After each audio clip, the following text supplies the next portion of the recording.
हमारी शुरुआत 2021 में हमने स्टार्ट करा था ये फार्म, और 5 गाय लेकर आए थे हम अपने साथ। दूध के अलावा हमारे पास डेयरी के जो बाय प्रोडक्ट्स होते हैं वो हम लोग बनाते हैं, जैसे पनीर हो गया, दही हो गया, छाछ, घी हमारा जो कि सबसे बेस्ट सेलिंग प्रोडक्ट है। फिर हमारे पास देसी गेहूँ हम अपना करते हैं, तो उसके बिस्किट्स भी हम बनाते हैं आटे वाले। घर तक हम मिल्क पहुँचाए, शुद्ध चीज़ देखिए हर कोई पीना चाहता है, तो उसको हम अभी 85 रुपीज़ पर लीटर पे सेल कर रहे हैं। घी हमारा हम बिलोना मेथड से वैदिक विधि से बनाते हैं, तो उसकी कीमत हमारी खुद भी काफ़ी ज़्यादा जाती है, तो वो हम 2200 से 2300 रुपये तक घी हम सेल कर रहे हैं। और हमारे जो आटे वाले बिस्किट हैं जो लोगों को बहुत पसंद आए, सबने बहुत सराहा उनको, वो हम लगभग 350 रुपये के आधा किलो। हमारे पास जो करंट काऊ मिल्क है वो 150 से 175 लीटर तक का जाता है। हम अपने प्रॉफिट मार्जिन 30 से 35% नेट प्रॉफिट लेके चलते हैं, जो कि अगर आज हमारी सेल्स देखी जाए तो करंट हम 3.5 से 4 लाख रुपए की सेल महीने की करते हैं। तो दोस्तों, आज हम पहुँचे हैं राजस्थान के तिजारा में।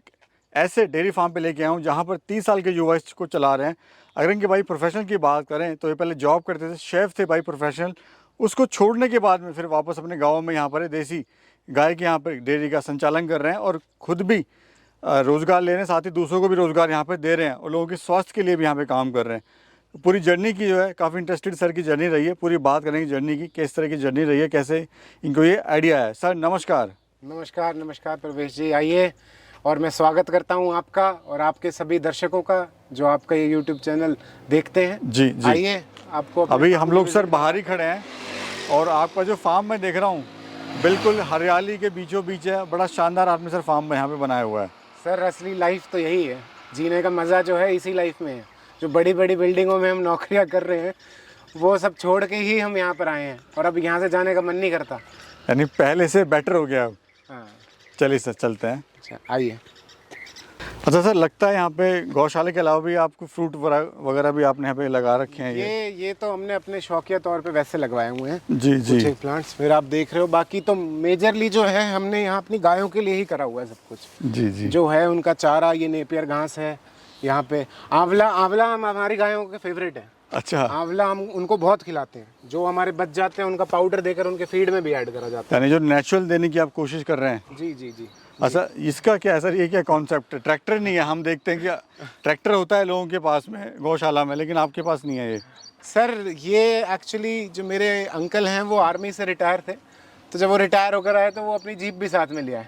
तो अब ये जीप हमारी फार्म व्हीकल है, ये ट्रैक्टर की कमी ये पूरी कर रही है। इंडियन आर्मी से लिखा भी हुआ है इस पे। हाँ जी बिल्कुल। और 1941 की ये मेड है। हाँ जी। अरे वाह गजब। और इधर सर अपना ये हम देख रहे हैं, ये क्या सेटअप है यहाँ पर? ये बेसिकली हमारा पैकेजिंग सेक्शन है, जो राइट साइड में आप देख रहे हो। ये हमारा ईवी इलेक्ट्रिक व्हीकल है ये हमारा। जी जी। तो 100% कार्बन फ्री, नो इमिशन। ये अभी हमने, ये हमारी गायों की देन है। ये अभी हमने साल भर पहले ही परचेज करा। इससे हम डिलीवरीज करते हैं, उसके बाद आगे डिस्ट्रीब्यूट। जी। और उधर सर अपना चारा कटाई वगैरह हो रहा है। हाँ जी। तो ये चारा कटाई हो रहा है, ठीक है। तो सर हमें पता लगा आपने ग्रेजुएशन करी है, उसके बाद फिर आप इसमें शेफ़ की इंडस्ट्री में आए, आप बेसिकली होटल लाइन में आए। जी। तो फिर इसमें आपका कैसे आना हुआ, आप क्यों इसमें आए फिर? सर देखो, मैं जब शेफ़ था तो वहाँ पे रूल नंबर 1 क्या था, हमारे इंग्रेडिएंट्स। एक अच्छा शेफ़ अच्छा खाना तभी बना सकता है जब उसके इंग्रेडिएंट्स अच्छे होंगे। तो हमने देखा कि हम जो खुद खा रहे हैं वो तो बिल्कुल ही मतलब उसकी कोई क्वालिटी ही नहीं है, ना उसमें कोई न्यूट्रिएंट्स हैं, ना कुछ टेस्ट है। तो वहाँ से मैंने अपने भाई से डिस्कस किया कि यार कुछ अपना करते हैं। तो वहाँ पे हमने देसी काऊ ऐड करी, तो इसका दूध, इसका बना हुआ पनीर, इसका हर एक प्रोडक्ट जो है वो बेस्ट क्वालिटी। और स्टार्टिंग में हमने अपने कुछ वही जो गायों का खाद था उससे ऑर्गेनिक फार्मिंग स्टार्ट करा शौकिया तौर पे था, बट अब आज ये बिज़नेस के रूप में तब्दील हो गया जी। तो कितने साल पहले आपने शुरुआत करी, कितनी गायों से आपने शुरुआत करी थी सर? हमारी शुरुआत 2021 में हमने स्टार्ट करा था ये फार्म, और 5 गाय लेकर आए थे हम अपने साथ। 5 गायों से शुरुआत करी थी। कितना इन्वेस्टमेंट आया था सर, किस पे कहाँ पे आपने इन्वेस्टमेंट किया था शुरुआत में? इन्वेस्टमेंट हमने बहुत मिनिमम खर्चे में चीज़ों को करने की कोशिश करी है कि हम मिनिमम रिसोर्सेज जो हमारे पास अवेलेबल हैं उसमें। तो इनिशियल जो खर्चा था, ये शेड ये हमारा है, ये लगभग 60 का शेड है ये। इसमें हमारा 90-80 हज़ार रुपये का खर्चा आया था। कुछ एक BMC मशीन वगैरह थी और जो बेसिक जो थे उनका हमारा खर्चा था थोड़ा बहुत 50-60 हज़ार का जी। जो मेन था, हमने अपना जो फोकस करा था शुरुआत में खर्चे का, वो हमारी गाय थी कि हम गाय लाएंगे तो प्योर नस्ल लाएंगे, प्योर ब्रीड लाएंगे। इनकी हमारे पास लीनिएज सर्टिफिकेट भी है, प्योर गिर है ये, हम भावनगर गुजरात से लेकर आए। जी। तो अभी सर टोटल कितनी गाय हैं और बुल कितने आपके पास में? अभी फ़िलहाल हमारे पास 20 गायें हैं और 2 नंदी हैं, जिनमें से एक नंदी सर्विस के लिए रेडी रहता है और एक अभी हम ट्रेंड कर रहे हैं उसको। अच्छा सर, आज जो है हम देख रहे हैं जो गिर गाय हैं उनका दूध क्योंकि थोड़ा कॉस्टली भी होता है तो उसको सेल करना बड़ा मुश्किल हो गया है। तो अभी दूध के साथ साथ आप और क्या अपने प्रोडक्ट बनाते हैं? दूध के अलावा हमारे पास डेयरी के जो बाय प्रोडक्ट्स होते हैं वो हम लोग बनाते हैं, जैसे पनीर हो गया, दही हो गया, छाछ, घी हमारा जो कि सबसे बेस्ट सेलिंग प्रोडक्ट है। फिर हमारे पास देसी गेहूँ हम अपना करते हैं, तो उसके बिस्किट्स भी हम बनाते हैं आटे वाले, जो अपने घी से और आटे से ही हम उसको बनाते हैं। क्या कॉस्टिंग है सर आपके जो प्रोडक्ट हैं इनकी? देखिए, मिल्क को हमने बहुत मिनिमम कॉस्ट पे रखने की कोशिश करी है कि हर घर तक हम मिल्क पहुंचाएं, एक शुद्ध चीज़। देखिए, हर कोई पीना चाहता है, तो उसको हम अभी 85 रुपीज़ पर लीटर पे सेल कर रहे हैं। घी हमारा हम बिलोना मेथड से, वैदिक विधि से बनाते हैं, तो उसकी कीमत हमारी खुद भी काफ़ी ज़्यादा जाती है, तो वो हम 2200 से 2300 रुपये तक घी हम सेल कर रहे हैं। और हमारे जो आटे वाले बिस्किट हैं, जो लोगों को बहुत पसंद आए, सबने बहुत सराहा उनको, वो हम लगभग 350 रुपये के आधा किलो देते हैं। अगर सर अभी बात करें हम डेली का क्या प्रोडक्शन आ रहा है आपका दूध का? अभी हमारी एवरेज एक काऊ की मिल्किंग लगभग 13 से 15 लीटर की है। तो हमारे पास जो करंट काऊ मिल्क है वो 150 से 175 लीटर तक का जाता है, जिसमें से हम 10 to 20% अपना घी बनाने के लिए रखते हैं, बाकी हम अपना सेल करते हैं। अगर एवरेज की बात करें तो मिनिमम कितना दूध एक गाय आपके फार्म पे दे रही है और मैक्सिमम कितना दे रही है? मिनिमम का तो देखो ऐसा है कि ये तो मना नहीं करेंगी, जब 2 किलो भी देती है तो तब भी देती रहेंगी। वो तो एक किसान को, एक डेयरी फार्मर को सोचना चाहिए कि अगर आप उसका दूध ब्यात मतलब जब उसका हो गया कंप्लीट तो आप छोड़ दें। तो हम लालच करते हैं, 2-2 किलो दूध भी निकाल लेते हैं। तो हमारी गाय जब 6 लीटर से नीचे आ जाते हैं तो हम उनका दूध नहीं निकालते। और हमारे पास मैक्सिमम 18 लीटर की गाय है, जो अभी पहला ब्यात जिसका गया था वो यहीं फार्म पे ही बड़ी हुई है, उसका 18 लीटर। सर, देसी गाय के कस्टमर्स यानी दूध के कस्टमर बनाना बड़ा मुश्किल है सर। हाँ। तो आपने कैसे कस्टमर बनाए और क्या क्या आपने जतन करा, क्या क्या मेहनत आपने करी इसमें? देखिए, शुरू में हर चीज़ में मेहनत लगती है, शुरू में मुश्किल होता है, नो डाउट। पर धीरे धीरे जब आप लोगों को जागरूक करते हैं, आजकल तो इंटरनेट का ज़माना है, आप इसकी मदद लीजिए। सिर्फ ये यूट्यूब या रील्स देखने के लिए नहीं है, इसकी रीच बहुत दूर तक है। तो हमने मार्केटिंग पे अपना फोकस काफ़ी रखा। हम 2 भाई हैं, नरेश यादव जो मेरे भाई हैं, MBA कर आए हुए हैं न्यूजीलैंड से, और मैं खुद बैचलर्स हूँ। तो हम दोनों ने मिलके अपने अपने काम बांटे, उनको मार्केटिंग का काम दिया और मैं फार्म देखता हूँ। तो मार्केटिंग ज़रूरी है। यानी मेहनत करी आपने? हाँ जी, बिल्कुल। मेहनत तो देखो हर जगह है जी। मेहनत तो आप नौकरी भी करोगे वहाँ पे भी करनी है। सर, शुरुआत में तो आपका दूध भी नहीं बिका होगा, तो मन नहीं हताश हुआ कि कहाँ मैं जॉब छोड़ के जो है वापस गांव में आ गया अपने? देखो, आप अगर कंपैरिजन करोगे, नौकरी तो क्या है, आप महीने मेहनत आपको वहाँ पे भी उतनी करनी है, शायद यहाँ पे ज़्यादा करनी है शुरुआत में। तो नौकरी में तो महीने पैसा आना है। अगर आप इस डेयरी फार्म या कोई भी मतलब काम करते हो, तो आप उसको पहले दिन से ही सोचोगे कि मेरे को वो भाई सोने का अंडा देना शुरू कर दे, तो वो नहीं हो सकता। समय लगता है, पेशेंस लगते हैं, मेहनत लगती है, और सारी चीज़ें जब सही बैठती हैं तो फिर आप प्रॉफिटेबल भी आ जाते हो। सर, आज देखा गया है कि जो देसी गाय के फार्म है वो 80% फार्म बंद हो जाते हैं। क्या रीज़न रहता है सर, जबकि दूध बहुत महंगा बिकता है, सारी चीज़ें, उसके बाद भी क्यों हमारे जो डेयरी फार्मर वो फेल हो जाते हैं? देखिए, मैंने बोला ना, हमारे जो फार्मर्स हैं उनमें पेशेंस नहीं होता। आप बिजनेस माइंडसेट की तरह करिए। आप पहला साल नुकसान में जाएंगे, दूसरा ब्रेक इवन में, और तीसरा फ़ायदे में जाएंगे। तो 3 साल का पेशेंस तो आपको रखना पड़ेगा। तो वो जब आप लेके चलोगे तो आपके हौसले बुलंद रहेंगे कि हाँ 3 साल तो ट्राई करो। और मेहनत रूल नंबर 1 और क्वालिटी रूल नंबर 2। जी।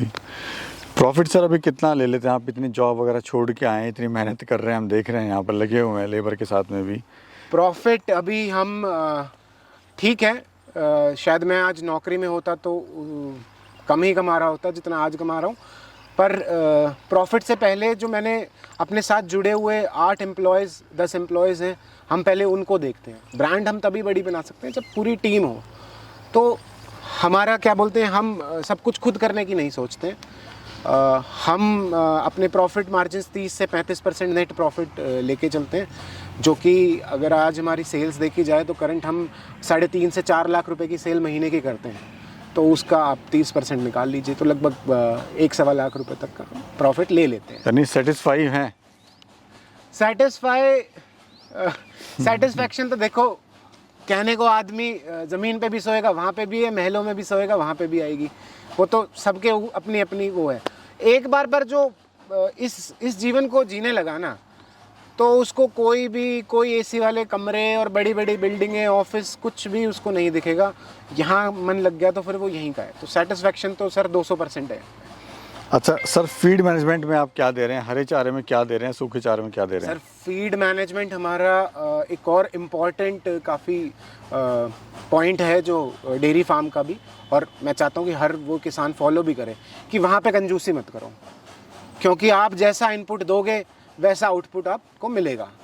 तो फीड में हम कोशिश करते हैं कि जितना, मतलब आज हम 80 to 85% जो अपना इन हाउस फॉडर है, हरा चारा हो गया, मक्का जैसे अभी सीज़न में है तो हमने अपना मक्का खुद ग्रो करते हैं, फिर बाजरा आता है तो उसको हम यूज़ करते हैं। फिर आप देख रहे हो हमने बहुत सारे औषधीय पेड़ भी लगा रखे हैं, वो भी हम 10 to 20% उनकी फीड में ऐड करते हैं सीज़न के हिसाब से। तुलसी हो गया, आंवला हो गया, करी पत्ता हो गया, ये चीज़ें भी हम ऐड करते हैं। और अपना जो रेगुलर जो रहता है खल, बिनोला वाली खल हो गई और सारी चीज़ें, गंडेरी वाली खल हो गई, ये भी हम दे रहे हैं। तो जी जी।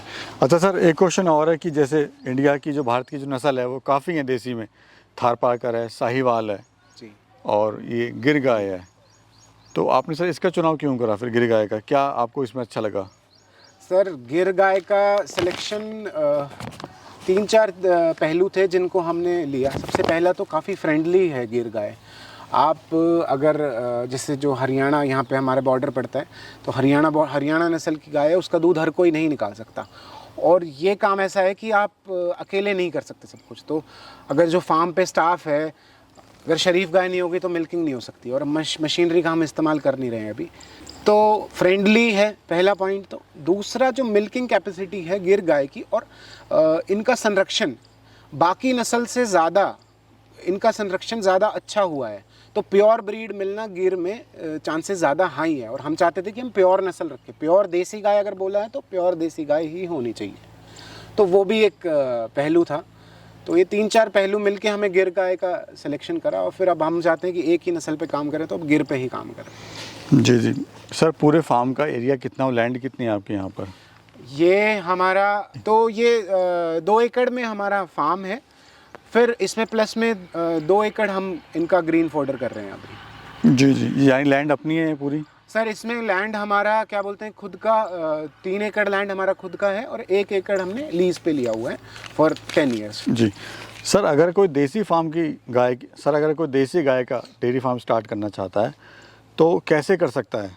सर देसी गाय का फार्म देखो, सबसे पहला और मोस्ट इम्पॉर्टेंट पॉइंट कि आपको माइंड में यूँ नहीं लेके चलना कि भैया पहले दिन से ही मेरे तो घर में नोट आने लगेंगे। जी, वो नहीं होगा। मेरी सबसे हाथ जोड़ के रिक्वेस्ट है, जो भी इस चीज़ में आए, पहले शुरुआत कम से करो। वो बोलते हैं ना, आदमी कम खा लेगा तो ज़्यादा शायद जी जाएगा। तो छोटे से करो, मार्केट रिसर्च करो, अपनी मार्केटिंग करो, और जैसे जैसे आप उस चीज़ में एक्सपीरियंस गेन करना शुरू करो, फिर आप क्या बोलते हैं, इसको बड़े लेवल पे ले जा सकते हो। और इसका कोई अंत नहीं है, कोई अंत नहीं है। आप आज हमने 5 से शुरू करा था, हमारे पास 20 हो गई है, और हम अब अपना फेज़ 2 का एक्सपेंशन स्टार्ट करने वाले हैं बहुत जल्द। तो गुड़गांव भी हम स्टार्ट कर देंगे अपनी डिलीवरीज। तो हम 20 गाय और इनपुट डालेंगे। सर अगर कोई इस बिज़नेस में आना चाहता है, गो डेयरी फार्म में आना चाहता है देसी, कैसे शुरुआत करें बिजनेस की, कैसे नींव रखी है और कैसे मार्केटिंग वगैरह अपनी बनाए? सर मिनिमम आप 5 गायों से शुरुआत कर सकते हो और एटलीस्ट आपके पास 1 एकड़ से 2 एकड़ लैंड खुद का भी होना चाहिए, क्योंकि आप जितना चीज़ों का आउटसोर्स रखेंगे आपके ऑटोमेटिकली जो कॉस्टिंग है वो हाई जाएगी। तो 5 से शुरुआत करो। आसपास मार्केट में आप अपने लिए एक्स्ट्रा समय निकाल के मार्केटिंग के लिए भी जाओ। हमने डोर टू डोर मैंने खुद डिलीवरीज करी है। दैनिक भास्कर में तो मेरा कटआउट आया था बहुत बड़ा, स्कूटी पे मेरी आज वो फ़ोटो घर में लगी हुई, स्कूटी पे मैं डिलीवरी कर रहा हूँ। तो ये काम मैं क्या बोलते हैं जर्मनी के और यूएसए के शेफ्स के साथ मैंने काम करा हुआ है बैठ के, तो मैं इसको छोटा नहीं मानता क्योंकि आपका खुद का काम है। तो आप शुरुआत करो, छोटे से करो, 5 गायों से करो और धीरे धीरे धीरे धीरे धीरे एक्सपेंशन करते जाओ और जो अपनी गलतियां उनको सुधार के, बस हाँ क्वालिटी से खिलवाड़ मत करो। जी जी। जो क्वालिटी हमारी 2021 में 4 साल पहले थी वही क्वालिटी आज भी हमारी वही है, क्योंकि सबसे बड़े मार्केटिंग एजेंट ना आपके कस्टमर्स हैं। उन्होंने अगर किसी को रेफरेंस दे दिया ना, तो क्योंकि आप देखो ना आज के टाइम में कौन किस पे भरोसा करता है, तो वो आपके भरोसे पे वो किसी और को अपने गारंटर बन रहे हैं आपके, तो वो क्वालिटी बोलेगी आपकी अपने आप। चलिए सर, बहुत बहुत शुक्रिया सर, और मेरी शुभकामनाएं आपके साथ हैं। आप ऐसे तरक्की करें, आगे बढ़ें और अपने बिजनेस को आगे लेके जाएं। शुक्रिया सर। धन्यवाद प्रवेश जी। मैं भी आपका बहुत बहुत धन्यवाद करता हूँ, आप हमारे फार्म पर आए और आपके जो भी यह वीडियो देखने वाले दर्शक हैं, हम अपने भैया को फ़ोन नंबर दे देंगे, जिनको भी अगर कोई सलाह चाहिए कुछ भी कहिए वो पर्सनली आ भी सकते हैं, विजिट सर बोल भी दीजिए एक बार, नंबर ही बोल दीजिए अपना। तो नंबर मेरा आप नोट कर सकते हैं, नंबर है 9996699154।